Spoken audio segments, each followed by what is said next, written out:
आजकल हम आए दिन ऐसी खबरें सुनते हैं कि ईडी और इनकम टैक्स किसी बिजनेस घराने या किसी व्यक्ति विशेष के यहाँ छापामारी कर रही है। मैं आपको बताना चाहता हूँ कि बिना किसी डर के कोई अपने पास कितना कैश और सोना रख सकता है।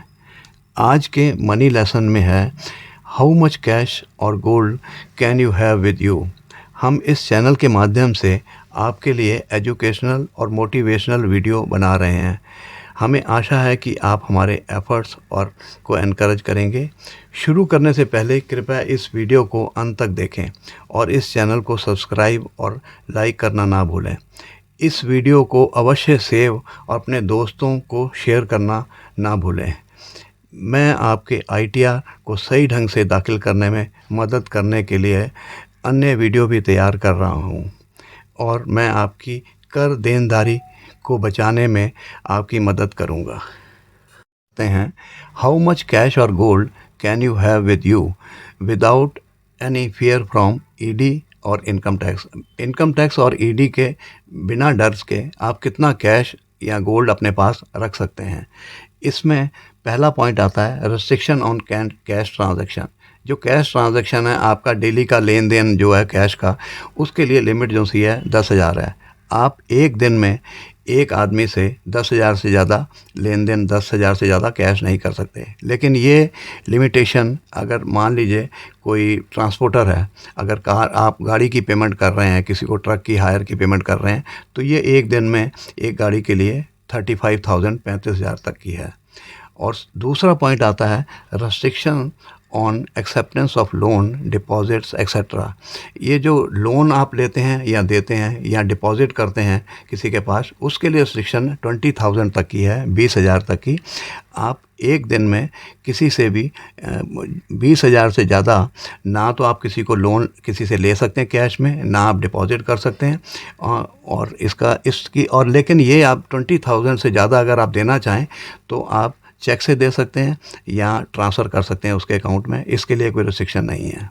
और थर्ड पॉइंट आता है रिस्ट्रिक्शन ऑन रसीट्स ऑफ ₹2 लाख और मोर इन कैश। आप कोई रसीट करते हैं, किसी से कैश रिसीव करते हैं, तो उसके लिए आप 2 लाख से ज़्यादा रिसीव नहीं कर सकते। इसमें 2 या 3 पॉइंट है। एग्रीगेट अमाउंट जो सा है, एक आदमी से एक दिन में आप 2 लाख रुपए से ज़्यादा रिसीव नहीं कर सकते। और ये सिंगल ट्रांजैक्शन जो सा है 2 लाख से ज़्यादा एक आदमी से एक दिन में नहीं हो सकता। और चौथा पॉइंट इसमें है restriction on cash donation. Cash donation जो सा आम तौर पे आप सुनते हैं कि कभी किसी पॉलिटिकल पार्टी को या किसी को चैरिटेबल इंस्टीट्यूशन को डोनेशन लोग देते हैं। इसके लिए डोनेशन के लिए भी लिमिट है कि आप जो कैश ट्रांजैक्शन जो सा है, अगर 2,000 से अगर आप ऊपर देते हैं अगर कैश, तो उसके लिए आपको इनकम टैक्स में डिडक्शन नहीं मिलती। और इसी तरीके से जो सा है, अगर आप किसी पॉलिटिकल पार्टी को अगर आप किसी को डोनेशन देते हैं और इसको अगर आप कैश पेमेंट करते हैं, तो वो भी जो सा है उसको भी आपको इनकम टैक्स में डिडक्शन नहीं मिलती। अभी जो मैंने आपको बताया 2 लाख रुपए तक आप कैश ले सकते हैं, लेकिन इसके लिए थोड़ी सी एक रिस्ट्रिक्शन और है। अगर आप किसी से 2 लाख रुपया कैश लेते हैं या डिपॉज़िट करते हैं, तो इसके लिए आपको पैन नंबर देना ज़रूरी हो जाता है। और सेकंड एक और है, जब डोनेशन आप किसी पॉलिटिकल पार्टी को देते हो, तो इसके लिए अमाउंट फ़िक्स नहीं है कोई भी कि 2,000 कैश। आपको टोटल जितना भी पेमेंट है, कुछ भी आप कैश नहीं दे सकते, आपको चेक या ट्रांसफ़र में करना पड़ेगा आपको। अच्छा, अब मैं आपको बताता हूँ how much cash you can have with you. आप कितना कैश अपने पास रख सकते हैं। इसके लिए कोई ऐसी लिमिट नहीं है, आप कितना भी कैश अपने पास रख सकते हैं, लेकिन आपको उसको जब पूछा जाए तो आपको पास उनकी सोर्स जो इनकम है कि कहाँ से कैश आया, वो आपके पास उसका प्रूफ होना ज़रूरी है सबसे पहली बात। क्योंकि बिजनेसमैन है, वो दुकानदारी में डेली उसकी सेल होती है, तो कैश सेल लाखों में भी हो सकती है, लेकिन उसके पास इसका प्रूफ होना चाहिए कि उसके पास ये कैश कहाँ से आया, अगर मान लीजिए उससे कोई क्वेश्चन करता है। तो इसमें एक चीज़ और भी है कि अगर मान लीजिए आपके पास कोई इसका आप प्रूव नहीं कर पाते, आपसे कल पूछा जाता है कि आपके पास इतना कैश कैसे पड़ा हुआ है और आपके पास कोई सोर्स नहीं है उसका बतलाने के लिए, तो इसके लिए फ़ाइन जो है वो इनकम टैक्स की या ईडी की तरफ से फ़ाइन जो लगता है 137% फ़ाइन तक, पेनल्टी तक लग सकती है अगर आप इसका प्रूव नहीं कर सकते सही ढंग से।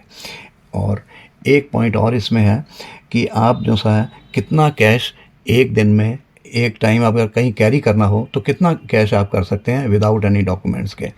आप 2,50,000 तक आप जो सा अपना कैश कहीं भी ट्रांसफ़र कर लेके जा सकते हैं। कहीं मान लो हमने ट्रैवल करना हो तो लेके जा सकते हैं, लेकिन इससे ऊपर अगर 2,50,000 से ऊपर का कैश होगा तो आपके पास इसका सोर्स ज़रूर होना चाहिए कि ये कैश आपके पास कहाँ से आया, ये ज़रूर होना चाहिए। अच्छा, एक इसमें नेक्स्ट पॉइंट है कि आप अगर मान लीजिए इंडिया से बाहर जा रहे हैं, यूएसए जा रहे हैं, तो आप 25,000 कैश से ज़्यादा लेके नहीं जा सकते, इंडियन करेंसी को लेके नहीं जा सकते यहाँ से। रखने की भी कुछ लिमिटेशन है जैसे कैश की है। गोल्ड भी आप विदाउट एनी लिमिट अपने पास जितना मर्जी रख सकते हैं, लेकिन इसके लिए भी आपके पास प्रूफ होना ज़रूरी है।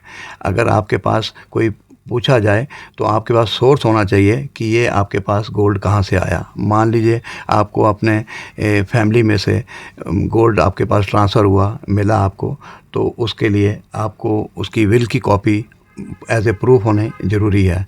और अगर मान लीजिए आप गोल्ड परचेज़ करते हैं तो उसकी इनवॉइस होना भी आपके पास ज़रूरी है दिखाने के लिए कल।